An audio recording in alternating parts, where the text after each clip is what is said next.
അറിഞ്ഞോ, ഇനി മുതൽ 4ാം ക്ലാസ്സിൽ ആസ്വാദനക്കുറിപ്പില്ല. എന്താ അത്? കഴിഞ്ഞ വർഷം വരെ നമ്മൾ ഒരു കവിത അല്ലെങ്കിൽ ഒരു കഥ തന്നിട്ട് അതിന്റെ ആസ്വാദനക്കുറിപ്പ് എഴുതുന്ന ഒരു പ്രവർത്തനം നമുക്ക് ഉണ്ടായിരുന്നു. മിക്ക പരീക്ഷകളിലും അത് സ്ഥിര ചോദ്യവുമായിരുന്നു. അപ്പോൾ ഇനി മുതൽ ആസ്വാദനക്കുറിപ്പ് വേണ്ട എന്നാണ് തീരുമാനിച്ചിരിക്കുന്നത്. അത് എന്തുകൊണ്ടായിരിക്കുമെന്ന് നിങ്ങൾക്കറിയാമോ? ഇത് മിക്ക കുട്ടികൾക്കും ബുദ്ധിമുട്ടായി അനുഭവപ്പെടുന്നു എന്നുള്ളത് തന്നെയാണ് കേട്ടോ. അപ്പോൾ ആസ്വാദനക്കുറിപ്പ് ഇനി ഇല്ലാത്തത് എന്തുകൊണ്ടാണെന്ന് മനസ്സിലായല്ലോ. ഇനി മുതൽ ചിത്രവായന, അതുപോലെ കുഞ്ഞു കുഞ്ഞു പ്രവർത്തനങ്ങളൊക്കെ ആയിട്ടാണ് നമ്മുടെ 4ാം ക്ലാസ് മുന്നോട്ട് പോവുക. ആസ്വാദനക്കുറിപ്പ് 5ാം ക്ലാസ് മുതൽ ഇനി പഠിച്ചാൽ മതി എന്നാണ് നമ്മുടെ വിദ്യാഭ്യാസ വിദഗ്ധരുടെ തീരുമാനം.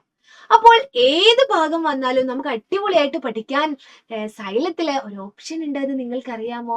സൈലത്തിൽ ഒരു ഓൺലൈൻ ട്യൂഷൻ ബാച്ച് ഉണ്ട്. അതിന്റെ പേരാണ് പ്രാണ. ഈ പ്രാണ ബാച്ചിലേക്ക് ജോയിൻ ചെയ്താൽ ഇവിടെ ദിവസവും നമ്മുടെ ലൈവ് ക്ലാസ്സുകളും റെക്കോർഡഡ് ക്ലാസ്സുകളും ഒക്കെ നിങ്ങൾക്ക് കിട്ടുന്നതായിരിക്കും. പിന്നെ ഓരോ യൂണിറ്റ് ഒക്കെ കഴിയുന്നതിനനുസരിച്ച് അതിന്റെ യൂണിറ്റ് ടെസ്റ്റ് നടത്തുന്നതായിരിക്കും.